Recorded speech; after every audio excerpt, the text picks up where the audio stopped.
নমস্কার, learn English with Shreyasi চ্যানেলটিতে সকলকে অভ্যর্থনা জানাই। আমি শ্রেয়সী। আমি মূলত ইংলিশ গ্রামার পোর্শনটি পড়াবো প্রধানত বাংলা মিডিয়ামের ছেলেমেয়েদের জন্য যারা ইংলিশে ততটা সড়গড় নয়। আমার চ্যানেলটি সাবস্ক্রাইব করুন এবং বেল আইকনে প্রেস করে দিন যাতে নতুন কোনো ভিডিও এলেই সঙ্গে সঙ্গে আপনাদের কাছে নোটিফিকেশন পৌঁছে যায়। ভিডিওটি ভালো লাগলে অবশ্যই লাইক কমেন্ট করার অনুরোধ রইল। যদি মনে হয় এই ভিডিওটি থেকে কেউ উপকৃত হতে পারে তাহলে অবশ্যই ভিডিওটি একটু শেয়ার করে দেবেন যাতে আরও অনেক মানুষ ভিডিওটি দেখতে পারেন। আপনাদের ভালো লাগলে আমার পরিশ্রম সার্থক মনে করব। তো দেরি না করে শুরু করছি আজকের ক্লাস। তো আজকে আমি যেটা পড়াবো সেটা হচ্ছে ভয়েস চেঞ্জ। তো ভয়েস চেঞ্জের জন্য প্রথমে আমাদের কত রকমের ভয়েস আছে সেটা এবং ভয়েস চেঞ্জের ডেফিনিশন, তারপর পুরোটাই কিভাবে কোন ভয়েস থেকে কোন ভয়েসে ট্রান্সফার করা যায় সেটা পুরোটাই দেখাবো। তো প্রথমে হেডিংটা দিচ্ছি voice change.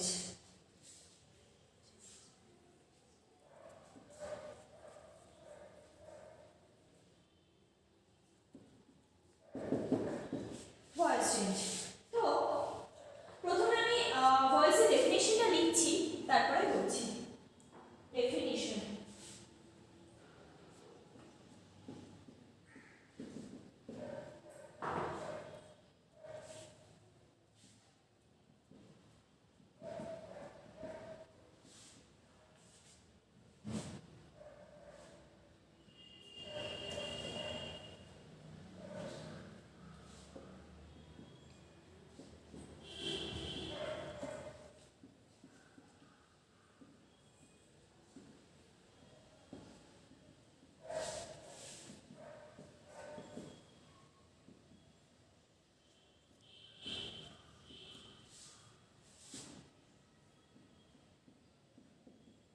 whether the subject does the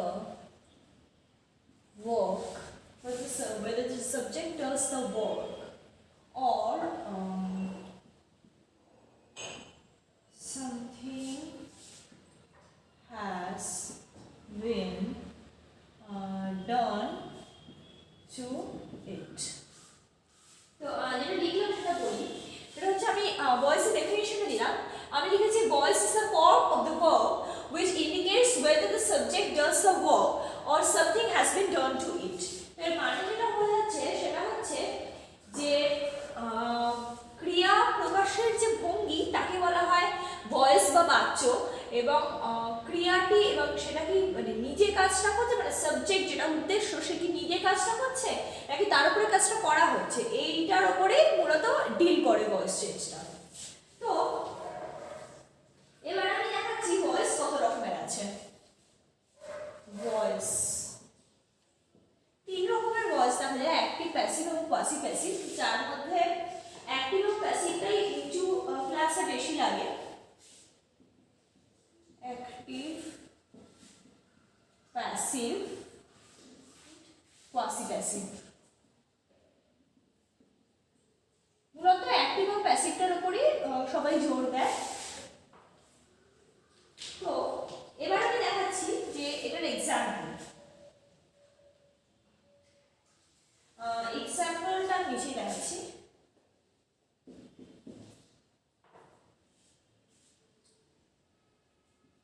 I do the work.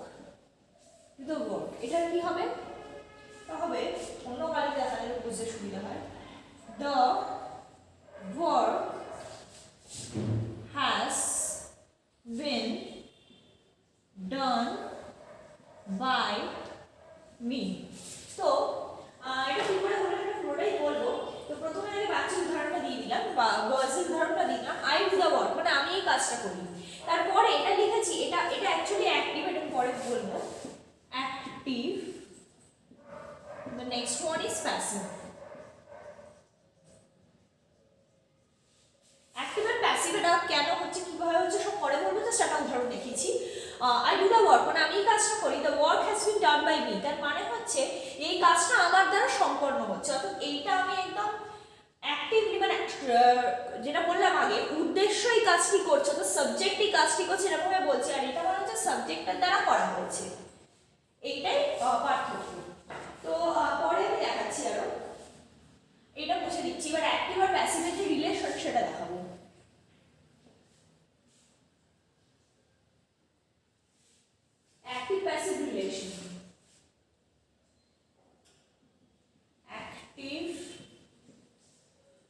passive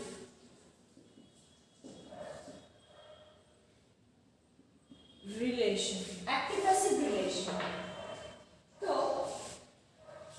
যখন অ্যাক্টিভ থাকছে সেটা তখন একরকম, আবার যখন প্যাসিভ থাকছে তখন একরকম। তো সেই জন্য আমি আগে লিখে নিচ্ছি সাবজেক্ট ভার্ব অবজেক্ট। মানে প্রধানত বাক্য গঠনের জন্য যে তিনটি জিনিস সবচেয়ে বেশি লাগে, সাবজেক্ট ভার্ব অবজেক্ট। তো প্রথমে আগে অ্যাক্টিভের ক্ষেত্রে দেখাচ্ছি, কালিটা চেঞ্জ করলাম। অ্যাক্টিভ এ দিয়ে লিখছি, প্যাসিভ বি দিয়ে লিখছি। তো অ্যাক্টিভ আমি যখন একটা নাম দিলাম, মনি দিলাম, মনি ওপেন দ্য পার্সেল।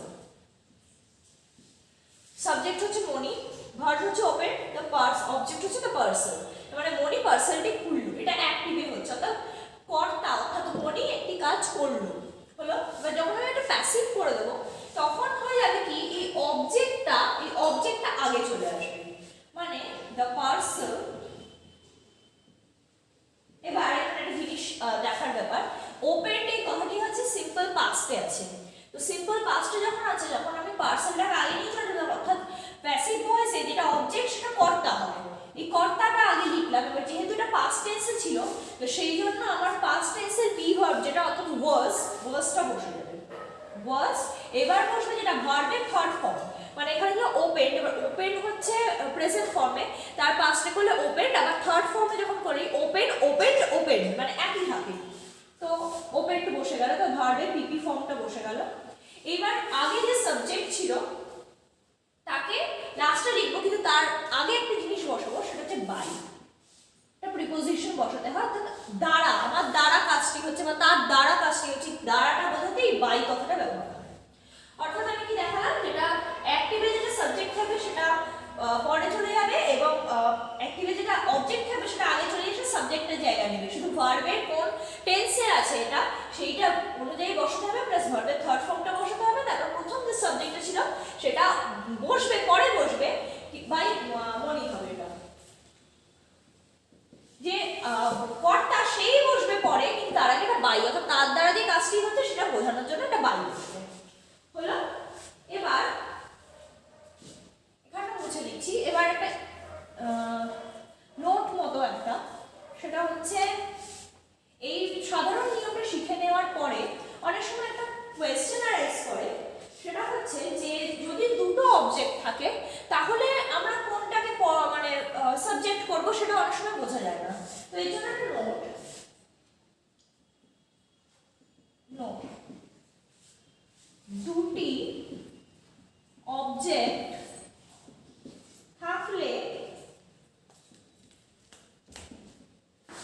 পার্সোনাল অবজেক্টকে সাধারণত সাবজেক্ট করা হয়, যেটি থেকে যায় তাকে বলে রিটেইনড অবজেক্ট।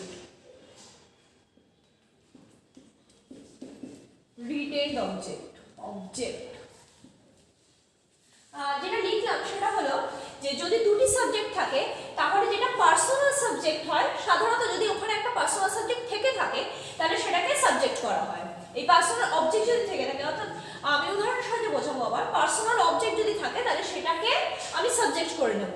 আর যেটা থেকে যাবে, দুটো ছিল, একটা যদি সাবজেক্ট হয় আরেকটা অবজেক্টও থেকে যাবে, সেই অবজেক্টটাকে বলা হয় রিটেইনড অবজেক্ট। এটা খুব ইম্পর্টেন্ট। তো এবার আমি যেটা করবো সেটা হচ্ছে প্যাসিভ ভয়েসের ভার্ব প্যাটার্নটা দেখাবো না, আমরা ভয়েস চেঞ্জ করার জন্য প্যাসিভ ভয়েসের ভার্ব প্যাটার্নটা দেখাবো। এবার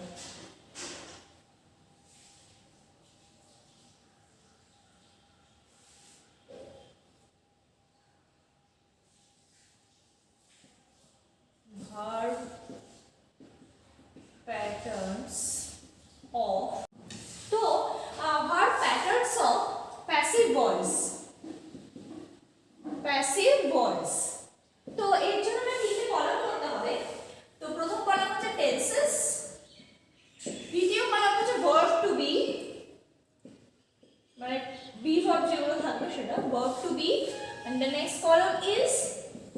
form of the verb. PP form of the verb. তো আমি প্রত্যেকটা টেন্সের জন্য কি কি ভার্ব হবে এবং তার পিপি ফর্ম সেটা লিখবো। তো পিপি ফর্মটা একদম ইজি, তো মেন যে ব্যাপারটা সেটা হচ্ছে ভার্বটা। তো যাই হোক, simple present tense. Simple present টেন্সের জন্য যে ভার্বগুলো বসে, আমি টেন্সের ক্ষেত্রেও দেখিয়েছি যে ভার্বগুলো বসে সেগুলো বসাচ্ছি। তো একবারে করে দেবো না, থাক পরে আর একটা কলম করে করবো কোনি। am is are, তো am is are, তো পিপি ফর্ম এরপরে বসে যাবে। যা খুশি যে ভার্ব থাকবে তার পিপি ফর্ম বসবে। মানে যদি ওখানে সাপোজ ক্যাচ আছে তো ক্যাচ কট কট কট বসবে পিপি ফর্ম। কিল আছে কিল্ড বসবে, বাই আছে বড বসবে, এরকম আর কি এটসেট্রা। এরকম মানে অ্যাক্টিভটাতে যে ভার্বটা থাকবে সেই ভার্বটা বসবে। কিন্তু যদি সিম্পল প্রেজেন্ট টেন্সের ক্ষেত্রে আছে ক্যাচ যদি থাকে, মানে she catches a bird, এরকম হলো। তো the bird is catched is caught by her, এরকম হবে হলো। এবার হচ্ছে সিম্পল প্রেজেন্ট গেল, এবার হচ্ছে simple past. Simple past, simple পাস্টের ক্ষেত্রে যেটা বুঝতে হবে, সিম্পল পাস্টের ক্ষেত্রে হবে বি ভার্ব যেটা হয় সেটাই বলবে, অর্থাৎ ওয়াজ আর ওয়্যার হলো সিম্পল পাস্ট। সিম্পল পাস্টের ক্ষেত্রে বসবে এরকম ওয়াজ ওয়্যার, তারপরে যা থাকবে তাই। তারপর হচ্ছে মানে এইগুলো হচ্ছে যা খুশি বলবে পিপি ফর্ম অফ ভার্ব। তো যদি ওটা she caught a bird থাকতো তাহলে the bird was caught by her হতো, এরকম। তো হলো এরপরে যেটা দেখাবো সেটা হচ্ছে কন্টিনিউয়াস টেন্সের ক্ষেত্রে। কন্টিনিউয়াস টেন্স, কন্টিনিউয়াস টেন্সের ক্ষেত্রে যেটা হয় একবারে দুটো দেখিয়ে দিচ্ছি। কন্টিনিউয়াস টেন্সের ক্ষেত্রে হবে এটা বি ভার্ব বসে সেটাই হবে, অর্থাৎ am, are, is, was, were, মানে পরপর সব লিখে যাচ্ছি। were প্লাস যেটা হবে এটা ইম্পর্টেন্ট। এবার এতক্ষণ তো মনে হবে যে সিম্পল পাস্ট আর সিম্পল প্রেজেন্টের সঙ্গে কন্টিনিউয়াস এর তাহলে তফাৎটা কি হলো? কারণ এখানে am is are ছিল, এখানে am is are আছে, was were আছে, এখানেও ছিল ওখানেও আছে। এইখানে যেটা পার্থক্য কন্টিনিউয়াস এর ক্ষেত্রে হবে being যোগ হবে, মানে are being caught, are being killed, are is being caught, is being killed, এরকম being যোগ হবে। এটা খুব ইম্পর্টেন্ট। কন্টিনিউয়াস এর ক্ষেত্রে being যোগ হয়, এটাই সিম্পল এর সাথে কন্টিনিউয়াস এর ডিফারেন্স করিয়ে দেয় হলো। তারপর পারফেক্ট, পারফেক্ট টেন্সের ক্ষেত্রে কি হয়? পারফেক্ট টেন্সের ক্ষেত্রে হয় যেটা ভার্ব টু বি ভার্ব যেটা বসার কথা সেটাই হয়, অর্থাৎ হ্যাজ, হ্যাভ। পারফেক্ট টেন্স একবারে বলে দিয়েছি মানে প্রেজেন্ট পাস্ট, তাই জন্য হ্যাডটাও অ্যাড করে দিলাম হলো। এবারে যেটা হয় সেটা হচ্ছে পারফেক্ট টেন্সের ক্ষেত্রে হ্যাজ, হ্যাভ, হ্যাড তো বসে, কিন্তু তার সঙ্গে যেটা প্লাস হয় সেটা হচ্ছে বড় বড় করে লিখছি, সেটা হচ্ছে বিন। বিন বসে, এখানে যেমন বিন বসেছিল এখানে বসে বিন। তার মানে has been caught, has been killed, have been caught, have been killed, এরকম হয়। একই বসে মানে পিপি ফর্ম অফ ভার্বটা সেমই থাকে, শুধু এইখানে টেন্সের হিসাবে বি ভার্ব যেটা সেটা চেঞ্জ হয়, সেটাই দেখাচ্ছি। এরপরে পারফেক্ট হয়ে যাবে। ফিউচারটা আলাদা করে দেখাচ্ছি। ফিউচার, ফিউচারের ক্ষেত্রে যেগুলো বসে নরমালি সেগুলো বসাচ্ছি উইল, শ্যাল হলো। এবার যেটা হয় সেটা হচ্ছে উইল শ্যাল তো বসলো, তো তারপরে যেটা যোগ হয় সেটা হচ্ছে বি হলো। বি বসে এবং তারপরে পিপি ফর্ম অফ ভার্বটা সেম বসে। তো এইটাই আজকে দেখানো ছিল। তো পরের দিন আবার এর পরের কন্টিনিউশনটা করব। তো যেটা বলার সেটা হচ্ছে ভিডিওটি যদি আপনাদের ভালো লাগে তাহলে অবশ্যই লাইক, কমেন্ট, শেয়ার এবং সাবস্ক্রাইব করবেন। ধন্যবাদ।